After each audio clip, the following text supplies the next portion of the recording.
You think you know your cat. You feed them. You pet them.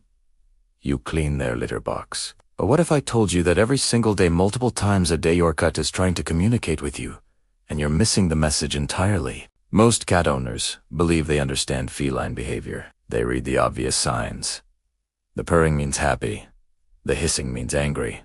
The slow blink means trust. But cats operate on an entirely different frequency than we do. They have rules, ancient unspoken rules, that govern every interaction they have with you. Break these rules, and your cat grows distant, anxious, even aggressive. Follow them, and something remarkable happens. Today, we're decoding the 5 hidden rules cats expect you to follow. Rules that explain why your cat bites you after seeming to enjoy petting.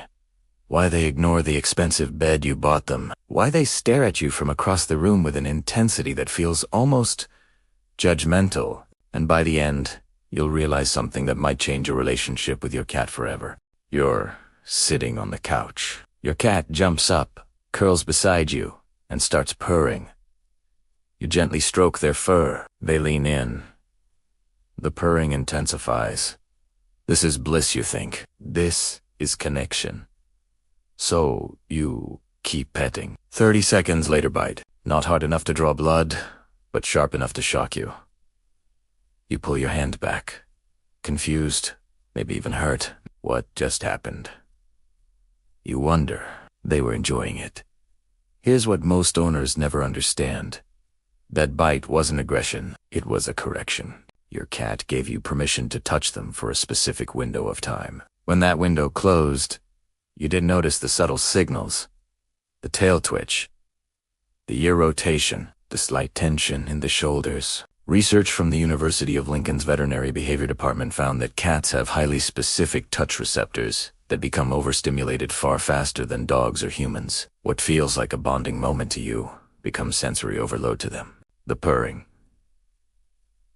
That wasn't just contentment, it was communication. And when you missed the off-ramp, your cat used the only language they had left. Watch for the tail tip flicking, ears rotating backward, skin rippling along the back, with a sudden cessation of purring. These happen 10 to 15 seconds before the bite. Stop petting before they ask you to. Leave them wanting more. Pet for 5 seconds, then pause. Let them initiate again. You're not being rejected, you're being invited into their rhythm. Your cat weaves between your legs as you make coffee. They meow insistently. You check their bowl still half full of food. You refresh the water clean and cool. You offer a tritiknord. So what do they want? Most owners interpret this as manipulation, attention-seeking behavior. Some may even call it being annoying.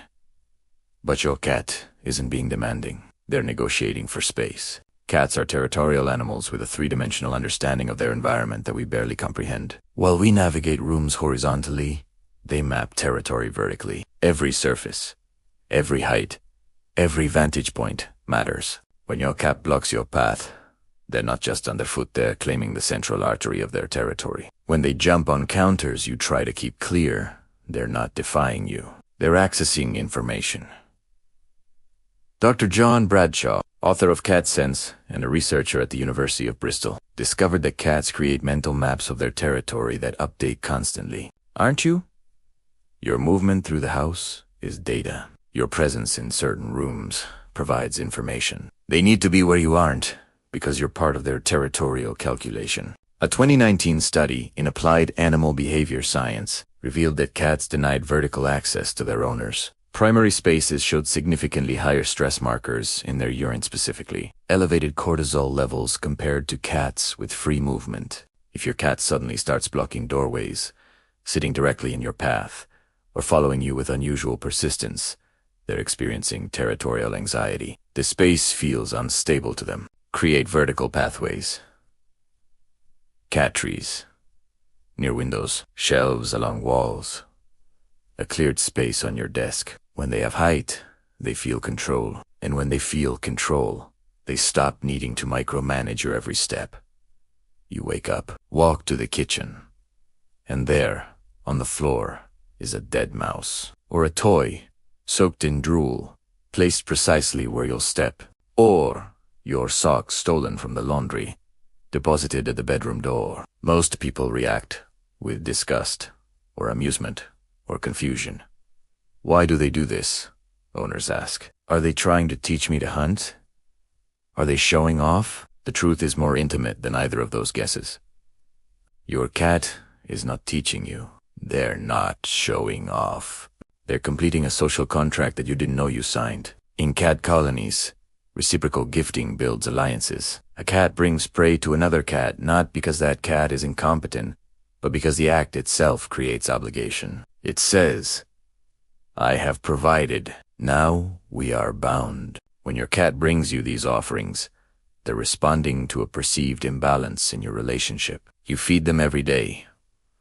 You provide shelter. They have nothing to offer in return except these pieces of themselves, these trophies, these carefully selected objects. Research published in Behavioral Processes documented that cats who regularly gift to their owners show measurably higher oxytocin levels during interactions, similar to the bonding hormone spikes seen in mother cats nursing kittens. The giving itself creates attachment.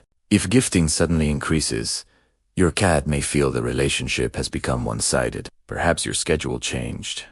Perhaps you've been less present. They're not demanding attention, they're trying to restart the exchange. Accept the gift. Even if you dispose of it later, acknowledge it in the moment.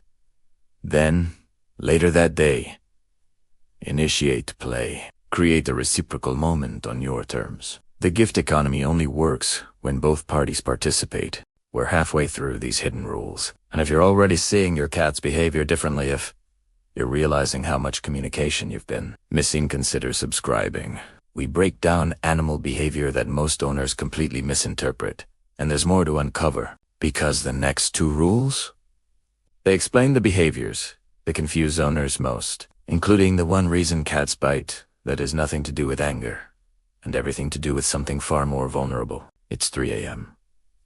You're asleep, and suddenly your cat tears through the hallway like they're being chased by invisible demons. They attack the carpet. They launch at shadows. They seem possessed. Owners call this the zoomies. They laugh it off as cats being weird. But this behavior reveals one of the most profound misunderstandings in the human-feline relationship. Your cat isn't being random. They're completing a predatory sequence that their environment has denied them. Cats are crepuscular.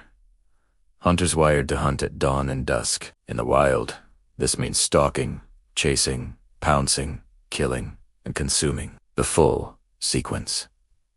Every day. Indoor cats rarely complete this cycle.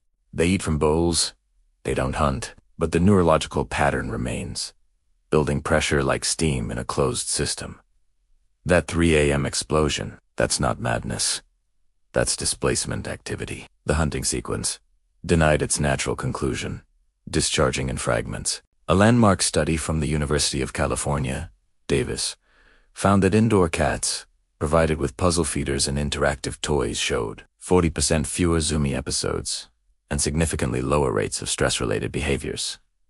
The brain needs the sequence. Without it, the energy finds destructive outlets. Excessive nighttime activity often correlates with inadequate daytime stimulation. If your cat sleeps all day and rages all night, their circadian rhythm is inverted from boredom, not natural preference.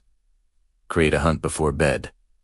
Use a wand toy. Let them chase, pounce, and finally kill the toy. Then feed them a small meal. The sequence completes. Hunt, catch, eat, groom, sleep. You'll be amazed how quiet your nights become. We've reached the final rule. And I promised you the biggest surprise. Remember those bites we discussed earlier? The ones that come after petting. There's another kind of bite, one that looks identical to aggression. Feels identical, but means the exact opposite. Your cat approaches you while you're reading. They butt their head against your hand. They settle against your chest. You feel safe, comfortable, connected. Then they bite your hand. Gently. Holding on, not breaking skin, but firm. Insistent. Most owners recoil. They push the cat away. They interpret this as my cat is unpredictable, or sometimes they just get mean. That bite is called petting-induced aggression in veterinary literature. But that's a misnomer, because in many cases, perhaps most, it's not induced by petting at all. It's induced by overwhelm. Not sensory overwhelm, emotional overwhelm. Your cat is experiencing a surge of positive feelings so intense, it becomes physically uncomfortable. This is called arousal displacement, the same mechanism that makes some cats lick themselves bald when stressed, but inverted. Positive arousal, not negative. They bite because they don't know how to contain the feeling. They're trying to regulate, to ground themselves. The bite anchors them. Dr. Karen Overall, a veterinary behaviorist at the University of Pennsylvania, documented cases where cats showing this behavior had elevated dopamine and oxytocin levels. Simultaneously, essentially, they were experiencing a biochemical version of, "I love you so much I could burst," and had no behavioral template for expressing it. Brain imaging studies in domestic cats showed that the same neural pathways activate during intense bonding moments and during mild defensive responses. The brain literally doesn't distinguish between "I need to protect myself" and "I need to protect this connection." The love bite comes with specific body language, relaxed posture before the bite, no ear flattening, often accompanied by kneading, and crucially, the cat doesn't retreat afterward. They stay. They often look confused by your reaction. Don't pull away suddenly. This confirms their fear that the connection is fragile. Instead, go still. Let them release, then redirect. Offer a toy. Create distance gently. Over time, they'll learn that intense feelings don't require a physical expression. But more importantly, you'll learn that what looked like rejection was actually intimacy, poorly translated. We started with a question. Do you really know your cat? And maybe now you're realizing that the answer is both yes and no. You know their routines, their preferences, their quirks. But beneath those surface patterns runs a deeper current, an ancient language of territory and reciprocity, of hunting cycles and emotional overwhelm, of consent windows and vulnerable bites. Your cat isn't mysterious because they're unknowable. They're mysterious because they're speaking a language we forgot how to hear. The next time your cat bites you after purring, you'll know. They trusted you enough to correct you. The next time they bring you a soggy toy at dawn, you'll know. They're balancing a ledger of care that you started. The next time they stare at you from across the room with that impossible intensity, you'll know. They're mapping you into their territory. Not as property, as home. Cats don't give their affection cheaply. They don't perform in response to a hateful request. But when they choose you, when they blink slowly from across the room, when they press their forehead to your hand, when they sleep in the space you just left because it smells like you, that choice is deliberate. In that quiet moment, your cat isn't warning you. They're choosing you. Again, and again, and again.